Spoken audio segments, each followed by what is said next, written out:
Thank you so much for making Locked On Auburn your first listen every single day. So much talk. I've gotten so many texts and messages, and I've done a few interviews on shows about Hugh Freeze's comments when it comes to quarterbacks. And the one that happened at Tiger Talk, we've hinted at it a few times throughout the show, where, hey, coach, is there a chance we see all three quarterbacks? He says yes. Like, oh, okay. All right. People are twisting the words a little bit. This narrative's gotten a little out of control with, oh, Hugh Freeze says that Auburn could play three quarterbacks. I'm like, well, the key word there is could. And also, like, he was just answering a question. He didn't get on Tiger Talk and sit down and look at Andy and Brad Law and say, yeah, we're going to play three quarterbacks against Baylor. Some people are talking about it as if that's how that happened. And that's just not what happened. I haven't talked to you about this, so let's discuss this one before I move on to the other one that I do have a little bit more of a concern with. I think that when I first heard the statement, it was what I went back to earlier in the show. It makes the Baylor defensive coordinator go, and think. It throws him off a little bit. Second of all, just because he says it doesn't mean it's going to happen. I mean, people act like that's in stone. Oh, he said yes, so we're going to see all three. Just because somebody says something, it doesn't mean that it's going to come to fruition. So I was with you. I right. Heard it. It didn't even faze me. I mean, it was not even something that I gave a second thought to. Yeah. The other aspect of it is, and I think this one there's a little bit more ammo with, as far as like, why did this happen? Like, this seems like an unforced error of him. War Eagle Plus is posting all this stuff with Cam Newton and, the 2010 docuseries and all that stuff. And just a moment of Freeze talking with Cam, and he's like, Jack, it starts with your position. Jackson Arnold's Deuce Knight's going to be a beast.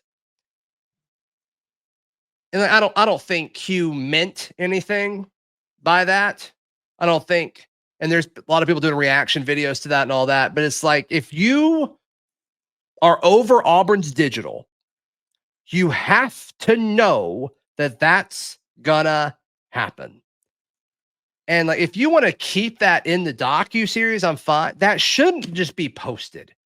I just think that is a major unforced error when it comes to the PR aspect of Auburn, because there's been a lot of ups and downs over the last few weeks. And it's just, when you have an unforced error like that, I don't understand it. It doesn't make any sense to me. Again, it's context. It could be part of a sentence that's in a long series of paragraphs. Totally. Leave it in the docuseries. Yeah. Don't cut it out. Let it be behind the paywall, and this doesn't become a thing. Well, the other thing is, did Hugh Freeze know he was being recorded when he said that? I wonder. That's not on Hugh Freeze, though. You have a full digital team that's built to support the head coach. But if Hugh Freeze is saying that kind of off the record, just between him and the Heisman Trophy winner, like, hey, especially since they wore the same number, all that, hey, this guy's going to be a beast. Then don't put that out there and make it look like it more than it is. Yes, for sure. Right. No, I agree with you on that. Totally. I think that's a when they screw up than the Tiger Talk answer. That deserves to be scrutinized and deserves to be criticized. And I want to be very clear. It's not Freeze that I don't think he was saying anything negative about Jackson. I think he was saying something positive about Deuce. But if you're Jackson Arnold and you hear that, put that out there without full context. You can't. It would bother me if I was the quarterback and I heard that. It would bother me a little bit. What are you doing? I wouldn't want to hear that. Like, what's the goal of it? I don't understand it. I'm trying to think, okay, if I'm trying to promote War Eagle Plus and promote, all this Cam stuff, like, there's just so much Cam content. Like, you don't need to fish for more. Like, I just don't get it. I agree. It doesn't make sense to me. That's a faux pas. That's one that needs to be tightened up a little bit. But still not buying it. But those two things happening within a few hours of each other earlier in the week, it did kind of feel like a 1-2 punch, but now that we're getting farther away from it, they probably shouldn't have been, but I understand why that they were. So, but not buying it. But I will ask you this.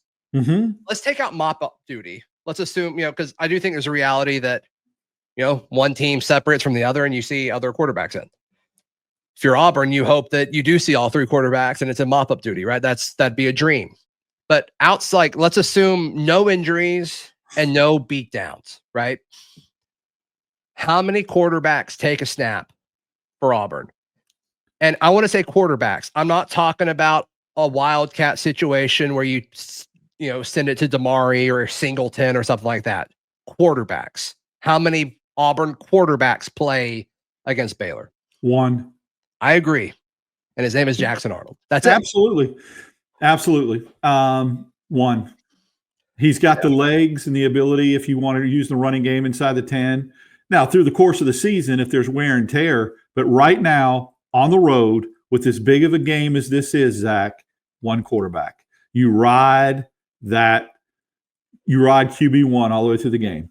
Yeah, I think so too. I think that's what's best for Auburn, and we'll learn. If he can get it done, the excitement and the narrative around Jackson Arnold will be awesome. And if it's not good enough, we're going to have some problems to discuss. Yes, we will. It's going to be either euphoric or devastating. Mm-hmm. And I see very few realistic options that are somewhere in between. Sadly. I agree 100%. You locked on. You're locked on Zach. I mean, I guess there's a chance Auburn could win like 6-3 or something, but I don't know how realistic. I'd take it, but that would be like walk. I mean, I'll be there. Yeah, it's like, okay, we got a few weeks to figure it out before we go to Norman. But like, goodness gracious, that's bad. Being a glass half full guy, I would come out of that scenario and go, this is one of the best Auburn defenses in the history of you know what I'm saying? If they hold Baylor to 3, I'm shouting from the rooftops on the postgame show, dang, Zach, this defense is like, defense. Keldrick, Jay Crawford, Lee. Yeah. They're all over the place. That would be the angle that I would take. And then I would say this, and I think Baylor's defense with Dave Aranda is much improved. That's how, with all the negativity, this Baylor defense is going to run the Big 12. Yeah. Best defense in the Big 12. That's how your boy Dap would spin it. That's for sure. Fun. That's fun. Daryl, how can people check out everything you've got going on? If you'll give me 1 second, I want to. I got a note here I thought you'd really, really appreciate. If you hear me, we got a gentleman named Caleb that I found out over the weekend that watches our show every single day. And here's the cool part: him and his wife watch it together. Wow! And I've heard people say, "I love the show, but it's kind of cool." When you've got, and so they brought that to my attention. I thought that was kind of neat that I would bring that up on the show. I know you would appreciate it. Kind of give him a little mini shout out there. Shout out Caleb and Caleb's wife. Yeah, I didn't get her name, but that's all right. Okay. Yeah. She'll know.